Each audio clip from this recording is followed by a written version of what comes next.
क्योंकि कोई नए फॉर्मूले अपनाने की जो है बात मांग की जा रही थी अभ्यर्थियों के द्वारा, और उस पर आपका भी विचार विमर्श चल रहा था, मंथन चल रहा था, उसको लेकर कुछ अपडेट।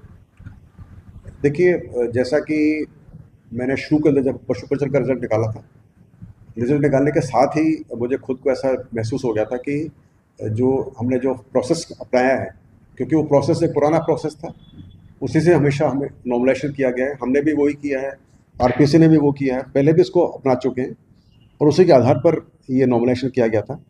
और इसमें लगभग 13 मार्क्स और 9 मार्क्स घटे और बढ़े हैं, जिससे कुछ अभ्यर्थियों को 24 मार्क्स का ऐसे फ़र्क पड़ रहा है। लेकिन जब मैंने पता किया तो मुझे पता लगा कि आरएएस की परीक्षा में तो 50 से 200 तक के मार्क्स आगे पीछे बढ़ चुके हैं लोगों के। हमारे खुद जो यहाँ पर सचिव साहब हैं, उनके ही लगभग 150-200 मार्क्स आगे कम कम कम हुए हैं।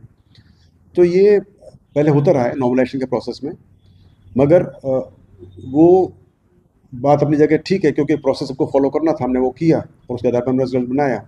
लेकिन जब देखा हमने तो मुझे महसूस किया कि वास्तव में कुछ शिफ्ट को ज़्यादा फ़ायदा पहुंच रहा है और शिफ्ट को ज़्यादा नुकसान पहुंच रहा है। और उसी को संज्ञान में लेते हुए जिस दिन मैंने रिजल्ट निकाला, उसी के अगले दिन से ही मैंने इस पूरी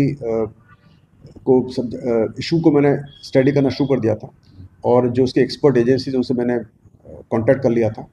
और पिछले जब से ये कार्रवाई हुई थी उसके बाद से ही मैं इन एजेंसी से टच में हूँ।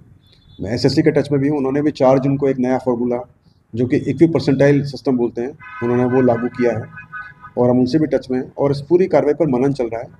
और हमारा भी यही प्रयास है कि हमको वो प्रक्रिया अपनानी चाहिए जो कि ज़्यादा बेहतर हो, जिससे हर शिफ्ट से लगभग बराबर बच्चे सेलेक्ट हों, क्योंकि जो एलोकेशन ऑफ शिफ्ट है वो भी एट रैंडम हो रहा है।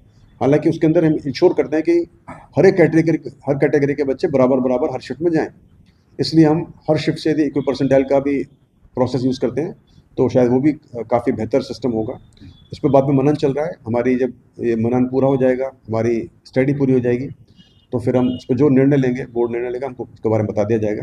लेकिन हमारा प्रयास है कि वही तरीका अपनाएं जो कि अभी लेटेस्ट हो, जिस पर बाकी एजेंसीज काम कर रही हों, और जिससे जो रिजल्ट निकले वो सबको सर्वमान्य हो, ताकि किसी भी शिफ्ट को ज़्यादा नुकसान फ़ायदा का परेशानी ना उठानी पड़े।